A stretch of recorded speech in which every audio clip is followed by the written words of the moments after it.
Hello my dear students, welcome to Dakshinai classroom. बहुत बहुत बहुत स्वागत है प्यारे बच्चों आपका दक्षिणाई क्लासरूम चैनल पर। मैं प्रदीप सिंह फिर से आपके साथ हूं सरफेस टेंशन लेक्चर 3 के साथ। तो चलिए आइए स्टार्ट करते हैं सरफेस टेंशन का लेक्चर नंबर 3। पहले लेक्चर में क्या क्या पढ़ा था, हालांकि शुरुआत में एक छोटा सा रिकैप दे देते हैं बेटा। कल हमने क्या क्या सीखा। सरफेस टेंशन क्या होती है बेटा? सरफेस पे एक टेंशन डेवलप हो जाती है। मतलब अगर आप टॉप व्यू ले सरफेस का और उस पर कोई भी एक इमेजिनरी लाइन मान ले, तो जो लेफ्ट साइड वाले पार्टिकल्स हैं उनको राइट साइड वाले अपनी तरफ खींचते हैं। जो फोर्स आता है ना, जो एल लेंथ पे बेटा फोर्स आता है ना, वो आता है टी इंटू एल। कितना फोर्स आता है प्यारे बच्चों? T into L. Where T is surface tension, या मैं कह सकता हूं surface tension is force per unit length. Where मैं कह सकता हूं surface tension is force per unit length. I hope बच्चों आपको ये बात समझ में आ गई थी। डेवलप क्यों होती है? क्योंकि बेटा ऊपर वाले सरफेस पे कुछ मॉलिक्यूलर डेंसिटी कम होती है। कोहेसिव फोर्सेस के कारण जो पार्टिकल्स होते हैं बेटा, मतलब इन जो ऊपर पार्टिकल्स होते हैं उन पे नेट में कुछ नीचे को फोर्स आता है। नीचे को फोर्स आने के कारण रैंडम मोशन के साथ साथ एक बायस्ड मोशन आ जाता है, जिसके कारण ऊपर मॉलिक्यूलर डेंसिटी कुछ कम हो जाती है। नीचे मॉलिक्यूल थोड़ा पास पास होते हैं, ऊपर मॉलिक्यूल्स होते हैं वो थोड़ा सा दूर दूर हो जाते हैं। और मॉलिक्यूल्स के दूर होने से होता क्या है प्यारे बच्चों? याद होगा आपको, ये केमिस्ट्री में आप पढ़ते हैं, इसको हम बोलते हैं बॉन्ड लेंथ। और जब सेपरेशन हो जाता है ज्यादा, तो बेटा सेपरेशन हो जाता है ज्यादा तो पोटेंशियल एनर्जी बढ़ जाती है। जो फोर्स आता है फिर वो अट्रैक्टिव आता है, और जब सेपरेशन हो जाता है इससे कम तो आ जाता है रिपल्शन। तो बेटा जब एक लिमिट से करीब हो तो रिपल्शन, एक लिमिट के बाद हो तो यहां पर बेटा दूर हो चुके हैं, यहां पे आ जाता है अट्रैक्शन, है ना। मतलब पहले तो बेटा वो बॉन्ड लेंथ के डिस्टेंस पे थे, पार्टिकल्स दूर हो गए तो बेटा अट्रैक्शन आ जाएगा, यहाँ पे पार्टिकल्स के बीच में अट्रैक्शन वाला फोर्स आ जाएगा। और अगर अट्रैक्शन आ जाएगा तो बेटा यहां पर इस साइड कोई भी पार्टिकल होगा उसको इस साइड वाले पार्टिकल्स अपनी तरफ को खींच रहे होंगे, तो जो नेट फोर्स आएगा बेटा वो लाइन के परपेंडिकुलर आ जाएगा, इमेजिनरी लाइन के परपेंडिकुलर। लेफ्ट वालों पे फोर्स राइट में आएगा, राइट वालों पे फोर्स लेफ्ट में आएगा। आई होप मैं आपको समझा पाया हूं। तो प्यारे बच्चों समझा क्या दिया है? जो फोर्स आ जाता है, मतलब जो ऊपर ऊपर ना बेटा एक मेम्ब्रेन की तरह बन के आ जाता है। कैसा बन के आ जाता है? मेम्ब्रेन की तरह बन के आ जाता है, जैसे बिल्कुल खिंची खिंची सी मेम्ब्रेन। जैसे आपने वो मतलब जंप किया होगा, एक रबर का बेटा होता है, एक मेम्ब्रेन है ना, उस पे बच्चे जंप करते हैं, शायद उसको बंजी जंपिंग कहते हैं प्रोबेबली, मेरे को अच्छे से अगर नाम याद नहीं है, ट्रैम्पोलिन कहते हैं, है ना, जिसपे लोग जंप करते हैं ना।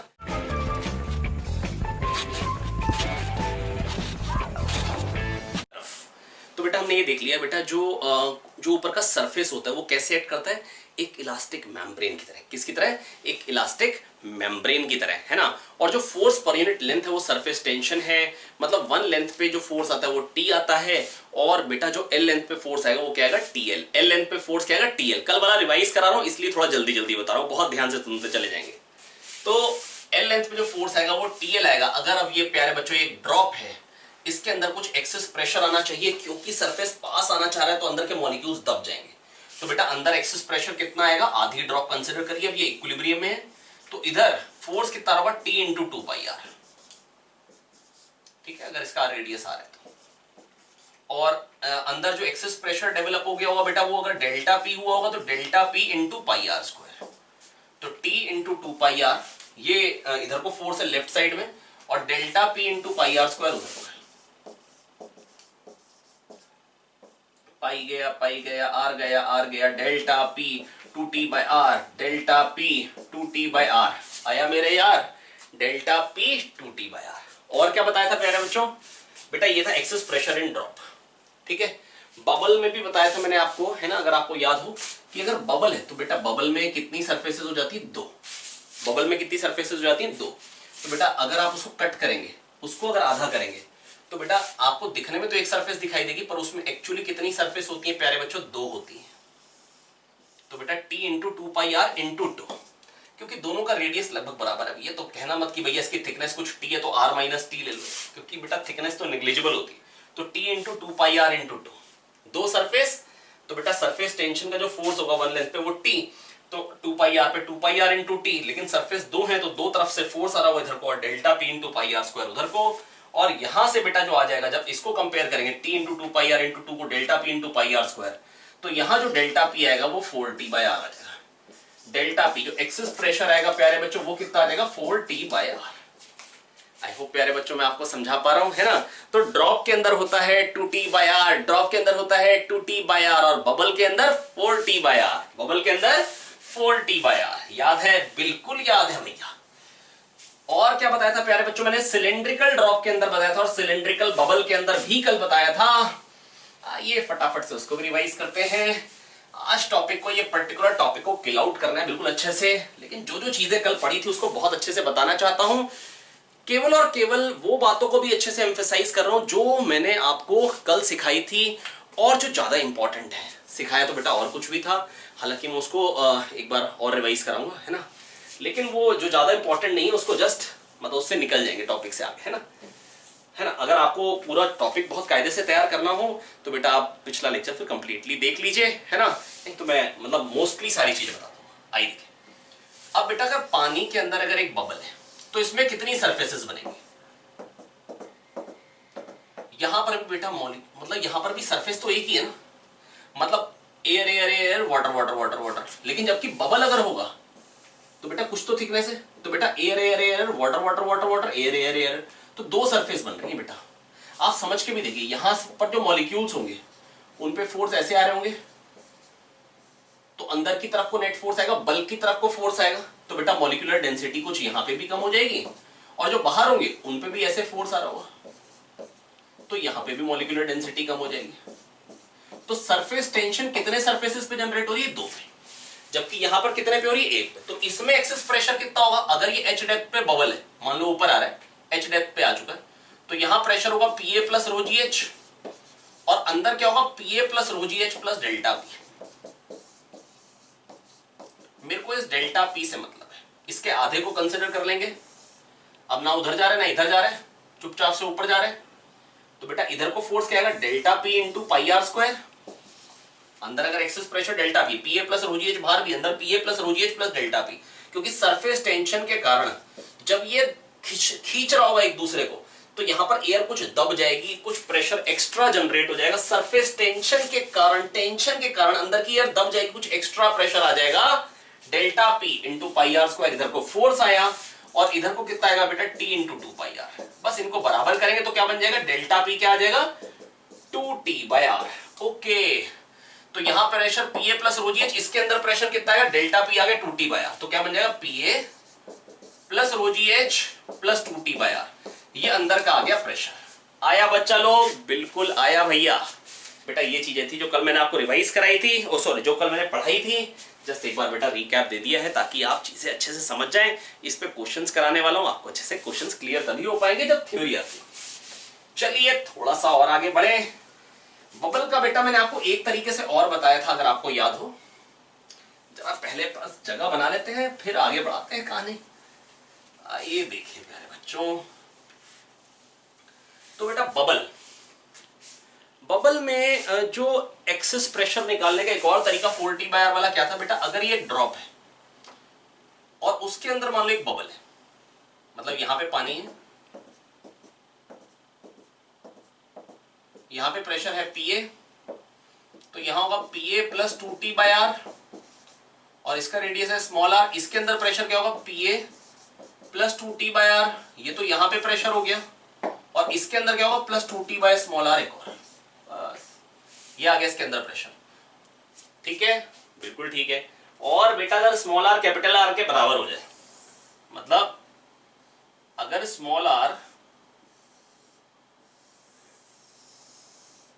कैपिटल R के बराबर हो जाए, ये कैपिटल R है, ये स्मॉल r है, मतलब स्मॉल r कैपिटल R के बराबर, तो बन गया बबल, दोनों बराबर हो गए, बन गया बबल। तो बेटा अंदर प्रेशर क्या आ जाएगा, 2T/r प्लस 2T/r क्या हो जाएगा, 4T/r। तो बेटा क्या आ जाएगा, इसके अंदर प्रेशर क्या आ जाएगा, Pa। अब दोनों अगर बराबर हो गए तो बेटा बन गया बबल। तो बबल के अंदर प्रेशर कितना, Pa plus 2T/r plus 2T/r, that is Pa plus 4T/r। तो एक्सेस प्रेशर क्या आ गया, 4T/r। जितना रेडियस कम उतना प्रेशर ज्यादा, जितना रेडियस कम उतना प्रेशर ज्यादा आया। और बेटा क्या बताया था, और बताया था आपको मैंने, सरफेस एनर्जी या सरफेस टेंशन के अगेंस्ट कितना वर्क करना पड़ता है अगर एरिया बढ़ाना हो तो। आइए देखते हैं, जस्ट एक सेकेंड। बेटा कितना हमको वर्क करना पड़ेगा अगर मेरे को एरिया बढ़ाना है तो। बेटा ध्यान से समझिए, ये एक यू शेप्ड फ्रेम है, यहाँ पे इस तरीके से एक सोप फिल्म बनी हुई है। अब इसके सरफेस कितने होंगे? दो, एक इधर से एक इधर से। तो जो फोर्स आ रहा होगा वो कितना आ रहा होगा बेटा इधर को? 2TL। अगर इसकी लेंथ L है, कल भी कराया था ना, 2TL फोर्स आ रहा होगा, TL एक साइड से और TL दूसरी साइड से, 2TL। और अगर मैंने इसको खींचा X, मिनिमम वर्क कितना करना पड़ेगा? मेरे को जो फोर्स लगाना पड़ेगा वो 2TL ही लगाना पड़ेगा, और डिस्प्लेसमेंट हुई X, तो ये जो है minimum work by external agent. और मिनिमम वर्क क्या करता है? खाली पोटेंशियल एनर्जी बढ़ाता है, क्योंकि काइनेटिक तो बढ़ने नहीं वाली है ना। तो ये पोटेंशियल एनर्जी बढ़ी बेटा। और कितनी बेटा? Lx क्या चीज है? Lx है एक साइड का एरिया और Lx होगा दूसरी साइड का, तो 2Lx हो गया increase in area, T delta है। ये हो गया बेटा वर्क डन, है ना, एरिया बढ़ाने में जो करना पड़ेगा। डेल्टा ए एरिया बढ़ाने में प्यारे बच्चों ये वर्क करना पड़ेगा। डेल्टा ए एरिया बढ़ाने में प्यारे बच्चों ये वर्क करना पड़ेगा, T डेल्टा ए। तो 1 एरिया बढ़ाने में जो वर्क करना पड़ेगा वो क्या हो जाएगा? T surface tension. और बेटा डेल्टा ए एरिया बढ़ाने से हुआ क्या? बेटा देखो, मैंने आपको बताया था, जो मॉलिक्यूल्स सरफेस पे हैं उन पे नेट फोर्स नीचे पे, तो ऊपर ले जाने के लिए उनके पास कुछ एक्स्ट्रा एनर्जी है, क्योंकि नेट फोर्स बेटा उन पे नीचे को लग रहा है। उनका कोई पजामा पकड़ के नीचे खींच रहा है, तो उनको कोई नीचे खींचना चाह रहा है, उनकी टांगे खींची जा रही, फिर भी वो ऊपर टंगे हुए हैं। तो इसका मतलब यह है कि उनके पास कुछ एक्स्ट्रा एनर्जी, ऊपर जाने के लिए कुछ एक्स्ट्रा मशक्कत चाहिए होगी। जस्ट अगर आपको बेटा कॉन्सेप्ट बताऊं, बेटा अगर मॉलिक्यूल्स को इवेपोरेट होना होता है ना सरफेस से, तो आधी एनर्जी तो सरफेस टेंशन के अगेंस्ट ही खर्च होती है। जो लेटेंट हीट ऑफ वेपराइजेशन हम सप्लाई करते हैं, आधी एनर्जी तो सरफेस टेंशन के अगेंस्ट खर्च होती है बेटा बाहर निकलने में। तो बच्चों मैं बस आपको इतना कहना चाह रहा हूं, ये एक नीचे को फोर्स आ रहा है, अगर बेटा ऊपर निकलना है, तो इस फोर्स के अगेंस्ट जाना पड़ेगा। इसका मतलब अगर नीचे को फोर्स और ये है ऊपर, तो बेटा ऊपर ले जाने के लिए किसी भी मॉलिक्यूल पे वर्क करना पड़ेगा, मतलब उसकी पोटेंशियल एनर्जी ऊपर ज्यादा होगी। बेटा अगर ग्रेविटेशनल फोर्स नीचे है तो ऊपर पोटेंशियल एनर्जी ज्यादा होगी। तो यहां पर एनर्जी ज्यादा है, डेल्टा ए एरिया बढ़ाने के लिए वर्क किया T डेल्टा ए, और डेल्टा ए एरिया पे मॉलिक्यूल सरफेस पे आ गए। तो मैं ये भी तो कह सकता हूं, बढ़ाने मेरे को इतना वर्क करके मिला क्या? डेल्टा ए एरिया पे मॉलिक्यूल्स मिले, तो ये डेल्टा ए एरिया की एनर्जी है। तो एनर्जी पर यूनिट एरिया क्या हो जाएगी? Potential energy per unit area क्या हो जाएगी? Surface tension. तो surface tension is nothing but surface energy per unit area. एक बात आपको ये बता दी, और दूसरा आपको ये बता दी कि T डेल्टा ए वर्क करना पड़ता है। दूसरा प्यारे बच्चों मैंने आपको क्या बता दी? जो वर्क करना पड़ता है वो क्या करना पड़ता है? T delta A. जो वर्क करना पड़ता है प्यारे बच्चों वो कितना करना पड़ता है? T delta A. I hope मैं आपको समझा पाया, है ना? कोई दिक्कत नहीं है, है ना? चलिए कहानी आगे बढ़ाई जाए। अगला टॉपिक जो था बेटा, जो मैंने आपको पढ़ाया था, वो कुछ इलस्ट्रेशंस के बाद रिवाइज करेंगे, है ना? तो अच्छा सॉरी, एक सिलेंड्रिकल ड्रॉप और सिलेंड्रिकल बबल वाला टॉपिक रह गया। चलिए उसको भी पहले फिनिश ऑफ कर देता हूं, फिर अगला टॉपिक की बात करता हूं और फिर ही इलस्ट्रेशंस की बातें करूंगा। आइए देखते हैं सिलेंड्रिकल ड्रॉप या बबल के अंदर प्रेशर कितना होता है। तो ये है सिलेंड्रिकल ड्रॉप, ठीक है, ये इनफाइनाइट लेंथ की है। हालांकि मेरे को आंसर याद है, T/R होता है, ड्रॉप के अंदर होता है, बबल के अंदर होता है 2T/R। कैसे? आधा कर दीजिए, लीजिए कर दिया आधा, ये आधा पोर्शन है जो आपको दिख रहा है।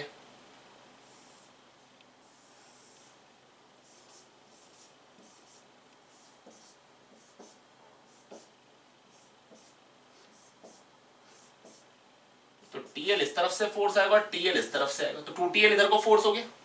सही है गलत है? टॉप व्यू देखेंगे तो ये दिखाई देगा, एक तरफ से TL, दूसरी तरफ से TL, TL TL 2TL अगर ड्रॉप है तो। और बेटा अंदर प्रेशर बढ़ गया, तो इधर से जो फोर्स आएगा डेल्टा P इंटू ये 2R और ये L। मतलब आप समझ पा रहे हैं, ये 2R और ये L। तो ये वाला जो एरिया हो जाएगा जिधर से इधर को फोर्स आएगा, तो वो क्या हो जाएगा? 2R into L। तो delta P into 2R into L, इनको बराबर करिए इक्विलिब्रियम में, तो 2TL is equals to delta P into 2R into L। 2TL 2L को काटिए, तो डेल्टा P क्या आ जाएगा प्यारे बच्चों? T/R। डेल्टा P क्या आ जाएगा? T/R। और अगर यही होता बबल और यही होता बबल, तो बेटा क्या होता? 2TL इधर से, 2TL इस पे, तो इधर को जो फोर्स हो जाता वो 4TL हो जाता। और डेल्टा पी क्या जाता बेटा उस कंडीशन में, यहाँ पे जब 4TL हो जाता तो एक 2 2 4 होता, तो डेल्टा पी आ जाता 2T/R।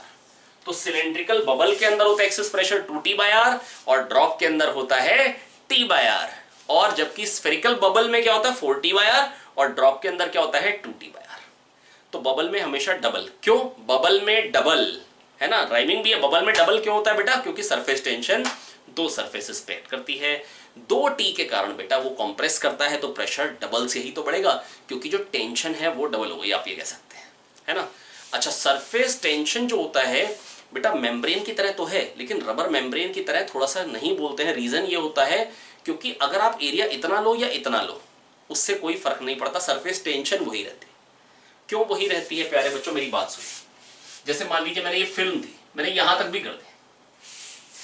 अब इसको अगर इसको क्लोजली देखें बेटा, इसके सरफेस को मतलब साइड व्यू लें तो ये कंडीशन है। मान लीजिए ये सरफेस है, अंदर कुछ ये कुछ थिकनेस है इसकी, मतलब जो सोप फिल्म होगी उसकी कुछ ना कुछ थिकनेस होगी, ये थिकनेस दिखा दी।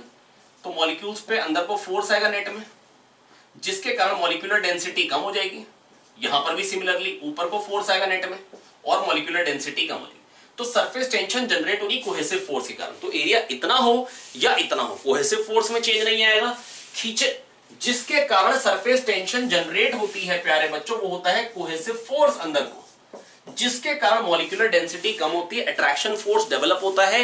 एरिया इतना हो या इतना हो या इतना हो, कोहेसिव फोर्स वही होंगे, तो इसलिए मॉलिक्यूलर डेंसिटी उतने से ही डिक्रीज होगी, इसलिए सरफेस टेंशन तो वही जनरेट होगी, इसलिए सरफेस टेंशन तो वही जनरेट होगी। आई होप प्यारे बच्चों मैं आपको समझा पाया हूं और कोई दिक्कत की बात नहीं है, काफी आसानी से हम लोग समझ सकते हैं, ठीक है। तो बेटा surface tension is independent of area, है ना। सरफेस टेंशन बेटा, सरफेस कुछ मेम्ब्रेन की तरह एक्ट करता है, कुछ खिंचाव सा रहता है सरफेस पे, सरफेस एक मेम्ब्रेन की तरह एक्ट करता है, सरफेस पे कुछ खिंचाव सा रहता है। जो फोर्स होता है पर यूनिट लेंथ, कोई भी अगर आप एक इमेजिनरी, अगर आप सरफेस पे एक लाइन कंसीडर कर ले तो उस पे जो फोर्स पर यूनिट लेंथ आता है प्यारे बच्चों, जो फोर्स पर यूनिट लेंथ आता है that is surface tension T, है ना। तो या आप कह सकते हैं अगर L लेंथ है तो जो उस पे फोर्स आएगा वो आएगा T × L, 1 पे T तो L पे TL, है ना। और बेटा ड्रॉप में जो एक्सेस प्रेशर आता है ये मैंने आपको निकलवा रखा है, वो आता है 2T/R, और बबल में होता है डबल 4T/R, है ना बेटा। ये मैं अब आपको दोनों लेक्चर में डिराइव करा चुका हूं तो अब नहीं कराना चाह रहा हूं। और अगर सिलेंड्रिकल ड्रॉप होगी तो T/R, सिलेंड्रिकल बबल होगा तो बबल में होता है डबल 2T/R। याद आ गया है, बिल्कुल याद हो जाना चाहिए। और बेटा सिन इलास्टिक सरफेस और एंटी इलास्टिक सरफेस, जिसका डेरिवेशन अगर अभी भी नहीं चमका है तो छोड़ के फेंक दीजिए उसको।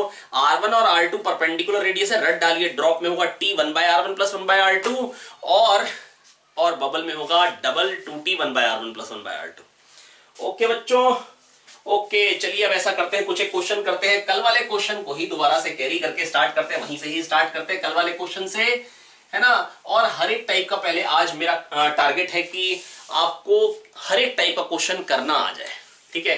बहुत सिंपल से स्टार्ट करेंगे। अच्छा, जो वर्क करना पड़ता है डेल्टा ए एरिया बढ़ाने के लिए वो T∆A होता है ना। चलिए पहला क्वेश्चन यही ले लेता हूं। मान लीजिए कि एक पाइप है जिसका रेडियस बहुत कम है, अगर रेडियस A था और मेरे को रेडियस B करना है, कितना रेडियस करना है B, तो बेटा कितना वर्क करना पड़ेगा, T∆A वर्क करना पड़ेगा। वो पूछे कि वर्क कितना करना पड़ेगा फुलाने के लिए, करके फैलाने के लिए, तो T∆A आपको वर्क करना पड़ेगा। कैसे निकालेंगे? अच्छा, अब एरिया कौन सा वाला आएगा यहाँ पे, बोलेंगे ध्यान से, एरिया कौन सा वाला आएगा बेटा, दो सरफेस हैं तो 4πA² नहीं है इनिशियली एरिया, 8πA² है सरफेस का एरिया, तो T × 8πB² - 8πA², T∆A ये हो जाएगा वर्क। कोई कह दे कि बेटा we need to blow a bubble from radius A to radius B, we need to increase the radius of a bubble of radius A to radius B, what is the work required? तो बेटा answer क्या होगा, T∆A, where delta A is the increase in area, where delta A is increase in area। I hope बेटा समझ में आया होगा। बिल्कुल आएगा कैसे नहीं भैया, बिल्कुल हल्के हल्के समझा रहे हैं, आराम से समझाना चाह रहे हैं और चीजों को अच्छे से क्लियर करना चाह रहे हैं। चलिए भैया बढ़ते हैं आगे। कल एक क्वेश्चन कराया था, ये वो भी एक बार फटाफट से बता देता हूं। इधर रेडियस है R1 और इधर रेडियस है R2, थोड़ा सा इधर गोल सा नहीं लग रहा है, चलिए कोई दिक्कत की बात नहीं है, लगे ना लगे कोई खास फर्क नहीं पड़ता है भैया। ये मान लेंगे रेडियस R2 है, इधर रेडियस R1 है, ये दो बबल हैं चिपक गए आके। अब यहां पर रेडियस ना तो R1 रह जाएगा ना R2 मान लीजिए हो जाएगा R, वो बताना है। तो एक्सेस प्रेशर इस तरफ, पहले तो बताइए इसके अंदर प्रेशर क्या होगा, PA प्लस 4T/R1, क्योंकि R1 रेडियस का बबल है। इसके अंदर क्या होगा, PA प्लस 4T/R2, बोलो आया आया। तो इसके अंदर इसके कंपैरिजन में एक्सेस प्रेशर क्या होगा बेटा, ये स्फेरिकल है, ये पूरा सरफेस आया होगा, दोनों तरफ रेडियस R ही होगा। तो इधर जो इसके कंपैरिजन में एक्सेस प्रेशर होगा, this minus this, that is 4T/R1 minus 4T/R2। ये जो एक्सेस प्रेशर होगा ये किसके बराबर हो जाएगा, 4T/R के। यहां से प्यारे बच्चों आप निकाल सकते हैं R 1/R1 minus 1/R2 is equal to 1/R। कोई दिक्कत नहीं है, कोई परेशानी नहीं है, कोई टेंशन नहीं है भैया, समझ में आ रहा है, बिल्कुल आ रहा है, कोई दिक्कत नहीं है। आई होप प्यारे बच्चों मैं आपको समझा पा रहा हूं, है ना। तो प्यारे बच्चों बस आपको करना क्या है, बहुत ध्यान से चीजों को एनालाइज करना है, चीजों को समझना है, बड़े आराम से चीजें होती चली जाएंगी। अगला क्वेश्चन कोई पूछ सकता है, बताइए। ये θ1 एंगल है, ये θ2 एंगल है, ये θ3, तो बताइए θ1 θ2 θ3 में क्या रिलेशन होगा। तो बेटा कैसे सोचेंगे, यहां पर छोटे सा dl एलिमेंट ले लीजिए, तो इधर से फोर्स क्या होगा 2T dl, क्योंकि बेटा दो सरफेस है, बबल है, 2T dl। इधर से क्या होगा 2T dl, इधर से क्या होगा 2T dl। और ये पोर्शन जो है, ये जो छोटा सा पोर्शन जिसमें फोर्स ले रहा हूं वो तो इक्विलिब्रियम में, तो अगर तीन फोर्सेस लग रहे हैं इक्वल मैग्नीट्यूड के, तो इक्विलिब्रियम में होने के लिए एंगल क्या होना चाहिए, बोलेंगे कितना होना चाहिए, 120 तीनों फोर्स में, ताकि एक इधर को जैसे मान लीजिए F, दूसरा फिर से F है और 120 डिग्री एंगल पे है ना, और तीसरा फिर 120 डिग्री एंगल पे F है इससे। तो बेटा रिजल्टेंट क्या है, this plus this plus this क्या हो जाएगा प्यारे बच्चों, जीरो। क्या हो जाएगा प्यारे बच्चों, जीरो। तो टोटल फोर्स हो जाएगा जीरो। आया, बिल्कुल आया भैया, कोई दिक्कत नहीं है, बड़ा आसान है, समझिए ध्यान से। तो बेटा अगर तीन फोर्सेस हैं, अगर एंगल बीच में 120 120 और 120 हैं, तो उनका सम क्या होगा प्यारे बच्चों, जीरो। सम क्या होगा प्यारे बच्चों, जीरो। आई होप आपको समझ में आ गया होगा, कोई दिक्कत नहीं है। तो 120 120 120 क्लियर है, बिल्कुल क्लियर है। तो बेटा एंगल होने चाहिए 120। आप ऐसा कह सकते हैं, अगर दो फोर्स का मैग्नीट्यूड क्या है, अगर बेटा बीच में एंगल 120, अगर FF हो तो F ही आता है, ठीक है। अगर दो वेक्टर्स हो बराबर मैग्नीट्यूड के, बीच में एंगल 120 हो, तो रिजल्टेंट क्या आता है, F ही आता है। और ये भी F होगा अपोजिट डायरेक्शन, तभी तो नेट जीरो बनेगा, तभी तो नेट जीरो बनेगा। तो FF का रिजल्टेंट F चाहिए, तो एंगल क्या होना चाहिए 120, ठीक है। इन दोनों का भी F चाहिए ताकि इसको कैंसिल कर, या इन दोनों का रिजल्टेंट F आएगा और वो F अपोजिट डायरेक्शन, तब कैंसिल कर ले। तो हर एक के बीच में एंगल क्या चाहिए 120। कितना एंगल चाहिए 120। कोई दिक्कत नहीं है, कोई दिक्कत नहीं है। चलिए भैया बढ़े आगे, बिल्कुल बढ़ते हैं, बैठ के भी क्या करना है यहाँ पे, आइए देखते हैं अगला क्वेश्चन। अगला क्वेश्चन है प्यारे बच्चों, एक डिस्क है जो वाटर की सरफेस पे जस्ट टच कर रही है, मेरे को उस डिस्क को उठाना है, ठीक है। दिखाता हूं कैसी सिचुएशन है। अभी एक डिस्क है, वाटर की सरफेस पे जस्ट छू रही है, वाटर की सरफेस पे जस्ट छू रही है, उसको मैं उठाना चाहता हूं। ये डिस्क है ना, इसकी कुछ थिकनेस भी है, पर मेरे को उससे कोई खास मतलब नहीं है। ये वाटर की सरफेस को छू रही है इस तरीके से, ऐसे, मतलब वाटर चिपका होगा इस पे, करेक्ट है, बिल्कुल करेक्ट है। अब वाटर में जब मैं उठाऊंगा तो वाटर ऐसे चिपक जाएगा, तो सरफेस टेंशन के कारण बेटा एक नीचे को फोर्स आएगा, एक नीचे को फोर्स आएगा। मैं ऐसे धागे से पकड़ के इसको उठाना चाह रहा हूं F से, है ना। तो F जो आएगा बेटा वो किसके बराबर होना चाहिए, T इंटू 2 पाई आर के। Surface tension T into 2 pi R, तो नीचे को आएगा ही। अच्छा mg आएगा या नहीं आएगा, बिल्कुल आएगा। तो T into 2 pi R plus mg अगर आपने लगाया तो आप उठा पाएंगे। खाली mg नहीं चाहिए, उठाना चाहते हो बेटा, पानी चिपक गया, पानी चिपक गया। आप कभी ना डायरेक्टली कोई चीज उठा के देखिएगा ऐसे, और पानी पे रख दीजिएगा और फिर उठाइएगा, तो आपको फील होगा ज्यादा फोर्स आएगा, आपको फील होगा कि ज्यादा फोर्स लगाना पड़ेगा, है ना। और अलग अलग जैसे सरफेसेस होती है, उनकी सरफेस टेंशन अलग अलग होती है। आप मटेरियल चेंज करते जाएंगे तो आपको फील होगा शहद पे रख के उठाने में अलग फोर्स आएगा, है ना, वाटर पे अलग, ऑयल पे अलग। तो बेटा आप ये फील कर सकते होंगे कि जब खींचेंगे तो बेटा एक फोर्स आएगा, है ना। ये बेसिकली वाटर जो होगा ना बेटा इस पे चिपक जाएगा। आप कोशिश करिएगा मेरी बात समझने की, जो मैं कहना चाह रहा हूं। यहाँ पे ना वाटर इस तरीके से चिपक जाएगा इस पे। मतलब जस्ट अगर मैं आखिरी सरफेस दिखाऊं तो ऐसा पानी ना चिपक जाएगा, ऐसी सरफेस ही बन जाएगी पानी की, जिसके कारण एक टेंशन का फोर्स आ रहा होगा टी डी एल हर एक पे। तो T into two pi R नीचे वो भी हो जाएगा और एम जी तो था ही। तो फोर्स कितना लगाना पड़ेगा बेटा ऊपर को, T into two pi R plus M G. अब आप कहेंगे यहाँ पे नहीं हमको तो ये जो टेंशन आएगी इसमें वो टी कॉस थीटा ऊपर जो टू टी कॉस थीटा आएगा ऊपर को वो M G plus T into two pi R होना चाहिए। अच्छा टेंशन को टी डैश कह देते हैं, जो T dash two T dash cos theta आएगा वो इसके बराबर होना चाहिए। पर बेटा एफ भी तो उसी के बराबर है, ये T dash cos theta two T dash cos theta बराबर एफ ही तो होगा, क्योंकि बेटा ये मासलेस है, नेट फोर्स 0। तो एफ ऊपर को और two T dash cos theta नीचे को। तो two T dash cos theta किसके बराबर होना चाहिए, two T into two pi R plus M G. या आप ये कह सकते हैं बेटा धागे का जो फोर्स है इधर भी लग रहा है इधर भी लग रहा है, ये तो आपस में कैंसिल हो रहे हैं। तो एक्सटर्नल फोर्स आ रहा है एफ किसके बराबर होना चाहिए, जो इसका वेट है M G plus T into two pi R. तो बेटा नीचे को एक तो T into two pi R आ जाएगा प्लस एक एम जी तो था ही था प्लस एक एम जी तो था ही था। आई होप बच्चों आपको समझ में आया होगा, है ना। चलिए बढ़ते हैं अगले क्वेश्चन की तरफ। आइए एक और क्वेश्चन देख लेते हैं। और मैं बेटा इन क्वेश्चंस को ना बाद में आपको स्क्रीनशॉट भी दे दूंगा, जिससे आपको बहुत अच्छे से क्वेश्चंस क्लियर हो जाएंगे, है ना। जो एग्जैक्टली मैं समझा रहा हूं क्वेश्चंस विद सॉल्यूशन होंगे वो, ठीक है। बेटा यहाँ पे एक रिंग है ना, और रिंग का बेटा कुछ थोड़ा सा तो रेडियस में डिफरेंस होगा ना। अंदर का रेडियस मान लीजिए R1 है और बाहर का रेडियस ले लीजिए R2 है। तो बेटा यहाँ पे पानी ना दोनों तरफ से चिपक जाएगा इस तरीके से। आप सोचिए यहाँ पर अगर बेटा रिंग को उठाना है, वही सेम क्वेश्चन है, क्वेश्चन में कोई डिफरेंस नहीं, क्वेश्चन वही का वही है। अब बेटा रिंग को उठाना है ऊपर को, वही एफ फोर्स चाहिए, तो कितना चाहिए होगा, एफ एम जी तो चाहिए ही होगा, एम जी तो नीचे को आएगा ही आएगा बेटा, लेकिन T into two pi R one. यहां पर पानी दोनों तरफ से चिपक जाएगा। ध्यान से फील करने की कोशिश करिए, जब मैं इस रिंग को उठाऊंगा तो पानी अब दो तरफ से चिपक रहा होगा। तो T into two pi R one एक तरफ से फोर्स आ रहा होगा, T into two pi R one, और यहां से कितना आ रहा होगा, T into two pi R two.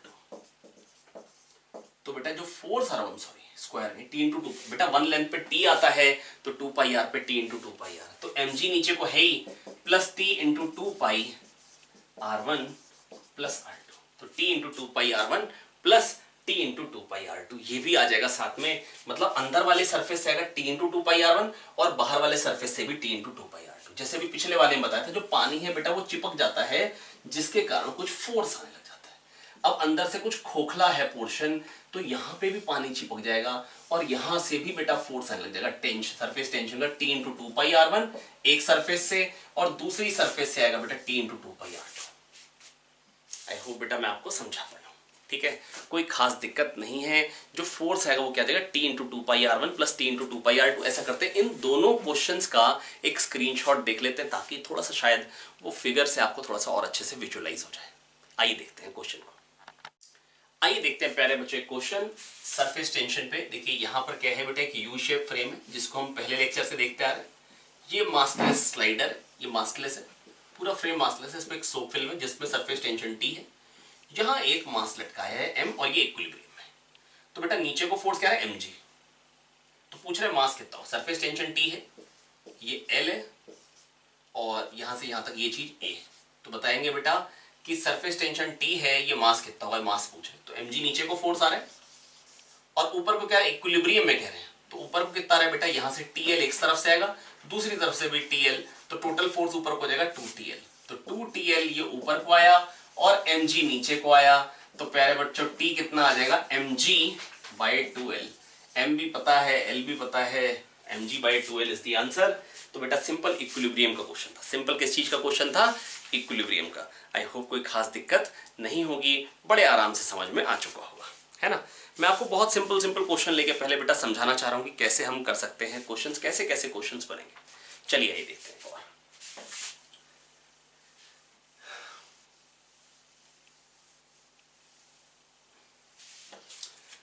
तो ऐसा करते हैं, क्वेश्चन देखने से पहले इस क्वेश्चन का भी एक स्क्रीनशॉट दोबारा से देख लेते ताकि चीज अच्छे से क्लियर हो जाए। आइए प्यारे बच्चे एक और क्वेश्चन देखते हैं। क्वेश्चन ये है,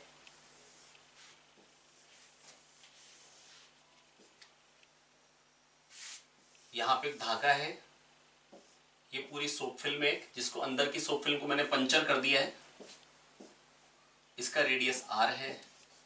धागे में टेंशन क्या डेवलप होगी, सरफेस टेंशन जो है उसको s नाम दे दे रहा हूं क्योंकि t बोलने में मतलब टेंशन डेवलप होगी धागे में, वो भी t है तो आसान रहेगा। मैंने बोल दिया कि जो टेंशन डेवलप होगी वो t होगी। अब बेटा मेरे को ये बताना है कि अगर ये धागा है इसमें टेंशन क्या डेवलप होगी, मान लो t टेंशन डेवलप होगी।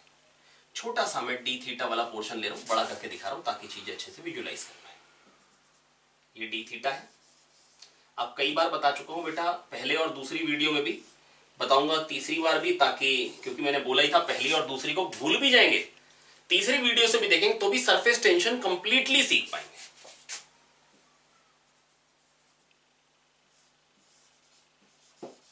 D theta by two, D theta by two. अब बेटा T cos D theta by two ऊपर को है, T sine D theta by two इधर को है।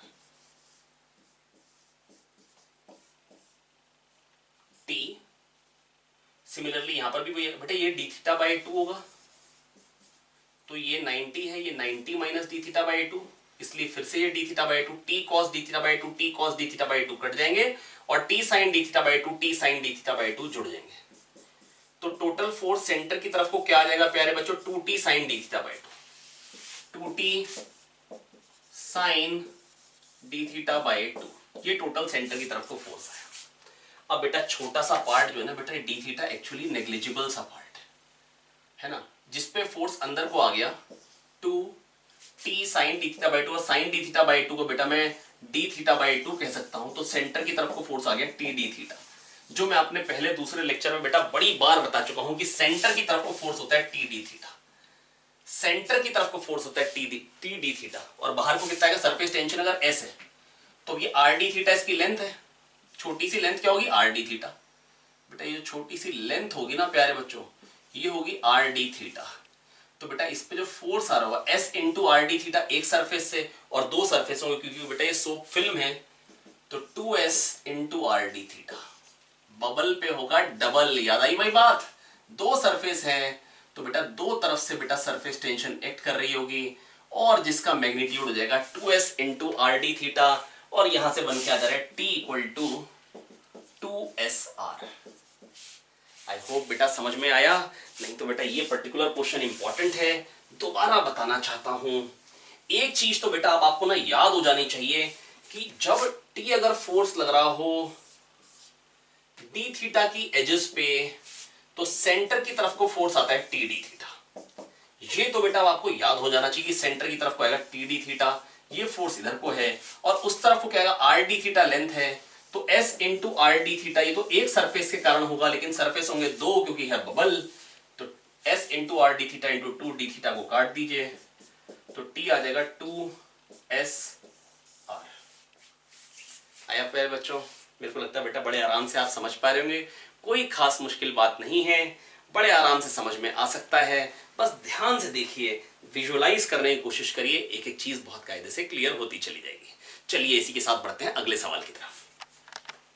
प्यारे बच्चों कई बार आपने देखा होगा कि टेंट लगा होता है, टेंट हाउस है ना, जिसमें शादी हो रही होती है ना, वो कपड़े का बना देते हैं, तो ऊपर से बारिश होने लग जाती है लेकिन टेंट से पानी नीचे नहीं आता है, ऐसे दिख रहा होता है, स्लोपिंग होता है, पानी दिख रहा होता है यहाँ से जा रहा है इस तरीके से, और लेकिन यहाँ पे कोने पे जाके टप करता है, यहाँ पे टप नहीं करता। क्यों नहीं टप करता, mg तो लग रहा है बेटा, because of surface tension, molecules पे फोर्स आ रहा होगा बल की तरफ। मैं थोड़ा सा अगर बड़ा दिखाऊं पानी का इतना, तो ये जो पानी का पोर्शन नीचे क्यों नहीं गिर रहा है, क्योंकि बेटा हर तरफ से फोर्स आ रहा होगा इस पे, और नेट में बल की तरफ को फोर्स आता है, इसलिए पानी नहीं गिरता है, सरफेस टेंशन की एप्लीकेशन। इनफैक्ट कंटेनर में भी बहुत छोटा सा होल हो, बहुत थोड़ा सा पानी भर दीजिए तो भी पानी गिरता नहीं है, ड्रॉप बनकर रुक जाता है, ड्रॉप बनकर रुक जाता है।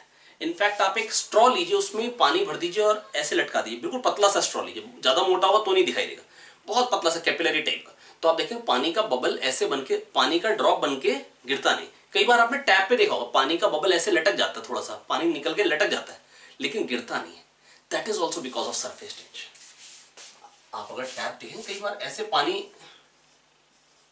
ऐसे करके रुक जाता है बेटा, वो पता क्या होता है, सरफेस टेंशन के कारण वो इस पोर्शन को गिरने नहीं दे रहा है। एनजी तो लग रहा है, सोचिए क्यों नहीं गिर रहा है, इसका मतलब कुछ कोहेसिव फोर्स है। सरफेस टेंशन कोई इमेजिनरी चीज नहीं है बेटा, इट्स रियल।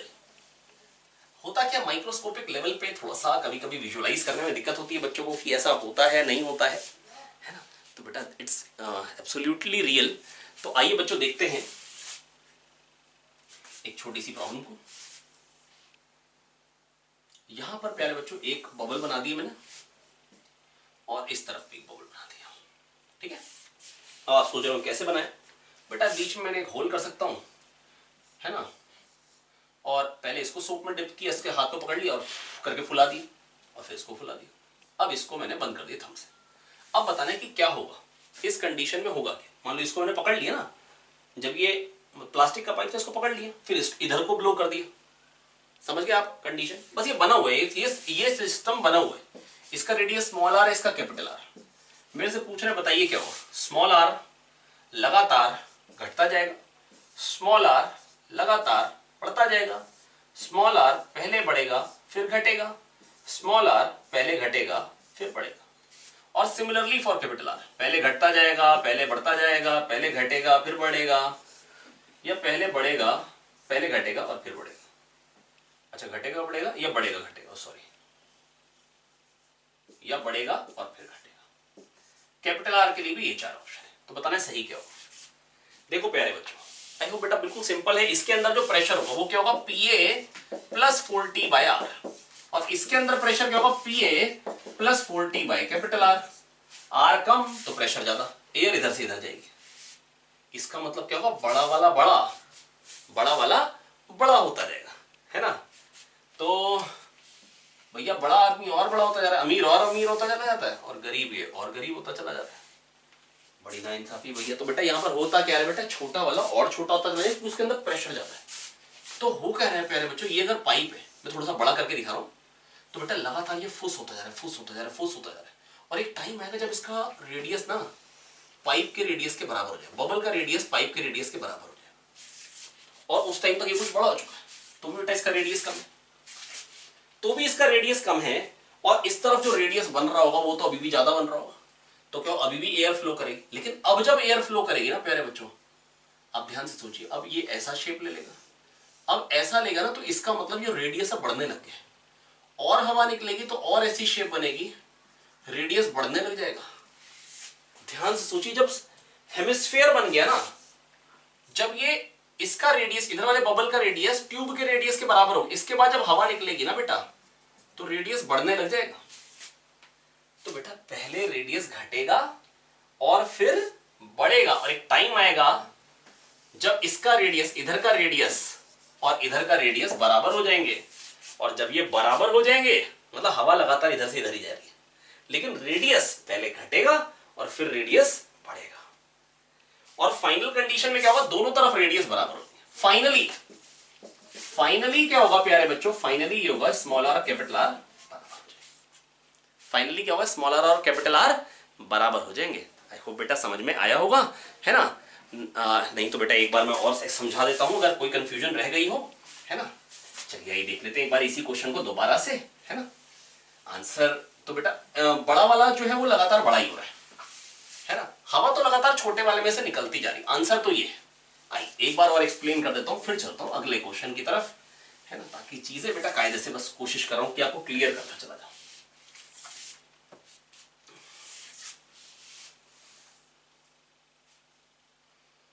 ये बेटा एक पाइप है, ये बड़ा वाला है और ये छोटा वाला है। इसके अंदर जो प्रेशर होगा ना प्यारे बच्चों, वो Pa plus 4T bye are होगा, और इसके अंदर जो प्रेशर होगा वो Pa plus 4T by capital R होगा। तो इसके अंदर प्रेशर कम है, इसके अंदर ज्यादा है, तो एयर इधर से इधर जाएगी। तो इसका रेडियस लगातार प्यारे बच्चों क्या होगा, ये ट्यूब है, लगातार कम हो रहा होगा। एक टाइम आएगा जब इसका रेडियस ट्यूब के रेडियस के बराबर हो जाए। अब जब और हवा निकलेगी, जब और हवा निकलेगी तो रेडियस बढ़ने लग जाएगा। तो बेटा पहले तो रेडियस जब तक कम है तब तक तो हवा जाएगी, जब रेडियस बढ़ा भी, रेडियस बढ़ने के बाद प्रेशर बढ़ेगा, प्रेशर बढ़ेगा जब प्रेशर एक टाइम आएगा, मतलब सॉरी, जब रेडियस बढ़ेगा तो प्रेशर फिर कम होने लग जाएगा।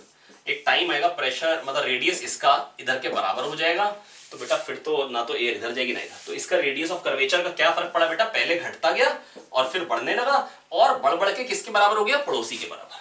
बढ़ बढ़ के किसके बराबर हो गया, पड़ोसी के बराबर। फिर ना एयर इधर जाएगी ना इधर, क्योंकि दोनों बड़े हो गए, दोनों का रेडियस बड़ा हो गया है ना। ना एयर इधर से इधर आएगी ना इधर से इधर, क्योंकि दोनों तरफ प्रेशर हो गया बराबर।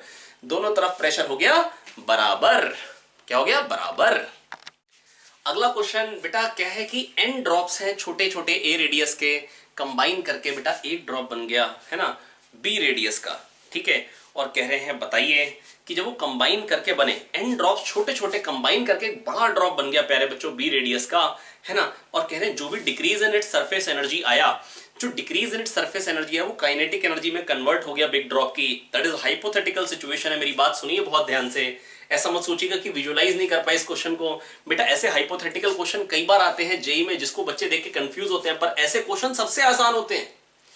क्वेश्चन है एन ड्रॉप्स प्यारे बच्चों क्या हुआ, एन ड्रॉप्स कंबाइन हुए मिलके बना बड़ा ड्रॉप, और कह रहे सरफेस एनर्जी कुछ कम हुई है ना टी डेल्टा ए से, और वो जो decrease in it surface energy that is converted into kinetic energy of the bigger drop, वो काइनेटिक एनर्जी में कन्वर्ट हो गई बड़े ड्रॉप की। तो बताना है बड़े ड्रॉप की रफ्तार क्या होगी। एक्चुअली ये इंटीजर टाइप क्वेश्चन था। Under root of K T by rho 1 by A minus 1 by B, 1 by A minus 1 by B, under root K T by rho 1 by A minus 1 by B. ठीक है प्यारे बच्चों, ये कह रहे हैं बन गया under root of K T by rho 1 by A minus 1 by B. आपको के निकालना है, कैसे कर सकते हैं, एन ड्रॉप्स ए रेडियस की कंबाइन होके बन गई एक ड्रॉप बी रेडियस की। तो पहली बात n into 4/3 pi A cube is equals to 4/3 pi B cube. Correct है, बिल्कुल करेक्ट है भैया। तो यहां से क्या आ जाएगा, N A cube is equal to B cube, और decrease in it surface energy n into 4 pi A square, ये था initial area, minus 4 pi B square. बेटा वन एरिया की जो एनर्जी होती है वो टी होती है, तो इतनी सरफेस एनर्जी से इतनी टी डेल्टा है, decrease in surface energy is converted into kinetic energy, half rho into 4/3 pi B cube, volume into density mass half M B square. बस प्यारे बच्चों वी निकालना है, ठीक है। 4 पाई कटता हुआ दिख रहा होगा आपको, और 3 2 6 भी दिख रहा होगा, ठीक है। तो v क्या आ गया प्यारे बच्चों, यहां से v स्क्वायर ही बोल लेता हूं अभी, 6t बाय रो को इधर ले आए, अच्छा b क्यूब है, n a square by b cube minus b square by b cube क्या हो जाएगा, 1 बाय b। अब इसकी जो वैल्यू निकल के आ जाएगी वो क्या आ जाएगी, N A square by B cube की वैल्यू क्या आ जाएगी, N A square by B cube हो जाएगा 1 बाय ए। यहां से बेटा आप एन ए स्क्वायर की वैल्यू निकाल सकते हैं, B cube by A put कर दीजिए, है ना। तो बी क्यूब कट जाएगा, ये 1 बाय ए। तो बेटा v कितना निकल के आ गया, under root of 60 by rho 1 by A minus 1 by B. आप बहुत ध्यान से देखिए, इसकी वैल्यू यहां से निकल के आ रहा है, N A square by B cube is equal to 1 by A, that is this quantity is nothing but 1 by A. तो v बन के आ जाएगा under root of 6t by rho 1 by A minus 1 by B. मैं फिर से बोल रहा हूं, n ड्रॉप्स बेटा कंबाइन होके मिलगी बिगर ड्रॉप, तो वॉल्यूम तो वही रहेगी, n into 4/3 pi A cube equal to 4/3 pi B cube. यहां से आगे n A cube equal to B cube, ठीक है, एक इक्वेशन। दूसरी अगर decrease in its energy, decrease in its surface energy 4 pi A square into N, ये था इनिशियल एरिया, फाइनल हो गया 4 pi B square. Decrease it surface energy T delta है is converted into kinetic energy, half rho into 4/3 pi B cube into V square. बेटा बड़ा simple तरीके से आपको v मिल जाएगा, और v ही आपसे पूछा है, कांस्टेंट पूछा है, जो डायरेक्टली आपको 6 दिख जाएगा। आई होप प्यारे बच्चों मैं आपको समझा पाया हूं, कोई खास बड़ी बात नहीं है, ठीक है। चलिए बढ़ते हैं अगले क्वेश्चन की तरफ। आइए प्यारे बच्चे क्वेश्चन कर लेते हैं फटाफट से। यहां पर बेटा मेरे को कह रहे हैं कि यहाँ पे पिस्टन है और इसके अंदर जो प्रेशर है वो पी नॉट है इनिशियल। पिस्टन को मूव करके प्रेशर घटाया बढ़ाया जा सकता है। अंदर रेडियस है आर, आइडियल गैस है, ठीक है। यहाँ पर भी आइडियल गैस है, यहाँ पे हर जगह आइडियल गैस है। कह रहे हैं हमने क्या करना है कि इसके पिस्टन को नीचे करके प्रेशर इतना बढ़ाना है ताकि इसका जो रेडियस हो जाए वो r/2 हो जाए बबल का। पहले पी नॉट था तो अब कितना करना पड़ेगा ताकि रेडियस r/2 हो जाए, ठीक है। सरफेस टेंशन T है तो आपको बताना है फाइनल प्रेशर इसके अंदर कितना होगा ताकि रेडियस जो हो जाए प्यारे बच्चों वो r/2 हो जाए। आइए करने की कोशिश करें क्वेश्चन को। क्वेश्चन काफी आसान है, कोई खास बड़ी बात नहीं है। टेम्परेचर थ्रू आउट कॉन्स्टेंट है, टेम्परेचर इज मेंटेन्ड कॉन्स्टेंट। हमने खाली प्रेशर को इंक्रीज किया है और रेडियस को r/2 कर रहा है। तो बेटा ये जो बबल के अंदर जो एयर है, पहले भी वही एयर थी अभी भी वही एयर है, करेक्ट है, बिल्कुल करेक्ट है, क्योंकि बबल तो एक क्लोज सिस्टम है। तो बेटा PV इक्वल टू nRT यहां पर मेरे को अप्लाई करनी पड़ेगी। अंदर जो गैस है उसके नंबर ऑफ मोल्स फिक्स है, R तो कांस्टेंट है, जन्मजात कांस्टेंट है, नाम ही गैस कांस्टेंट है, कास्ट भी कांस्टेंट है, इसकी टेम्परेचर कांस्टेंट है और वॉल्यूम को हमने क्या कर दिया, रेडियस हाफ हो गया। तो बेटा वॉल्यूम होती है प्यारे बच्चों 4/3 πr³। तो अगर रेडियस हाफ हो गई तो वॉल्यूम तो 1/8 हो गई। तो वॉल्यूम चेंज हो रही है ना, और प्रेशर तो चेंज हो ही रहा है। तो बेटा प्रेशर मेरे को बताना है कितना हो जाएगा, है ना, लेकिन पीवी का प्रोडक्ट कांस्टेंट रहेगा क्योंकि एनआरटी पूरा कांस्टेंट है। तो बेटा पीवी का प्रोडक्ट कांस्टेंट रहेगा। पहले प्रेशर क्या था, P not plus 4T/R into 4/3 πr³। ये हो गया पहले पीवी की वैल्यू और बाद में क्या हो जाएगी, पी नॉट प्लस 4T/R, लेकिन अब r/2 हो गया इंटू अब वॉल्यूम कितनी 4/3 πr/2। मैं डायरेक्टली v/8 भी बोल सकता था, है ना। अब बेटा जो कटता है काट दीजिए और फटाफट से अब जो प्रेशर हो जाएगा वो P प्लस 4T/R। बेटा यहाँ P हो गया तो यहाँ पे P प्लस 4T/R हो जाएगा, करेक्ट है, बिल्कुल करेक्ट है। 4/3 πr³ कट गया, 4/3 π कट गया, r³ कट गया, नीचे 8 आ गया। तो P not plus 4T/R is equals to P plus 8T/R by 8 into 8 कर देंगे। यहां से बेटा P को हम निकाल लेंगे तो P क्या निकल के आ जाएगा, 8P not 32T/R minus 8T/R minus 24T/R। अब बेटा ये क्वेश्चन आपको इंटीजर टाइप में बना के दिया जाता है। कह देंगे P is XP0 minus YT/R, what is X plus Y। इस तरीके से क्वेश्चन बना के दिया जा सकता है जैसे भी, या व्हाट इज Y/X, है ना। लेकिन कॉन्सेप्ट क्या है प्यारे बच्चों, क्वेश्चन दिखने में सच में ये भारी भरकम क्वेश्चन है लेकिन क्वेश्चन के पल्ले दम बिल्कुल नहीं है। मैं फिर से आपको एक क्वेश्चन एक्सप्लेन करना चाहता हूं। कह रहे हैं बेटा पहले रेडियस R था, कितना प्रेशर बढ़ाएं कि रेडियस हाफ हो जाए, कितना प्रेशर बढ़ाएं प्यारे बच्चों रेडियस हाफ हो जाए। तो प्रेशर कितना बढ़ाएं कि रेडियस हाफ हो जाए, कैसे करने का तरीका क्या होगा। मैं कह रहा हूं एक लाइन में इतना लिख लिख के करना थोड़ा सा बेवकूफी है, पर पहली बार ऐसे ही करके दिखाना चाहता हूं। थोड़ा सा कोशिश करना चाहिए, आपको दिमाग यूज करना चाहिए। गैस जो अंदर वही ट्रैप्ड है, वही गैस यहां पे है।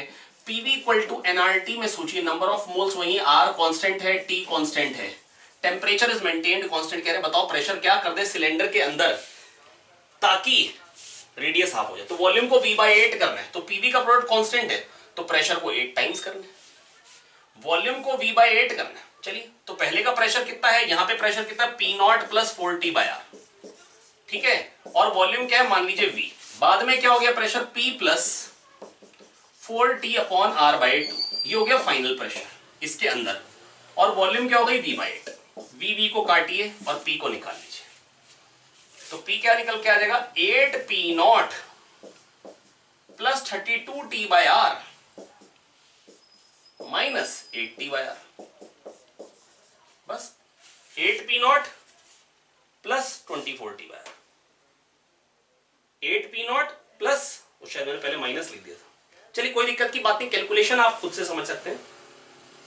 ये कितना आ जाएगा, 8 4 दा 32, 32 माइनस 8 कितना आ जाएगा 24। तो 8P0 plus 24T/R and this is the answer. I hope प्यारे बच्चों मैं आपको समझा पाया हूं। Okay students, let's meet in the next lecture with capillary action. Keep working hard till then. पढ़ते रहिए, मेहनत करते रहिए, आगे बढ़ते रहिए. All the best. Thank you.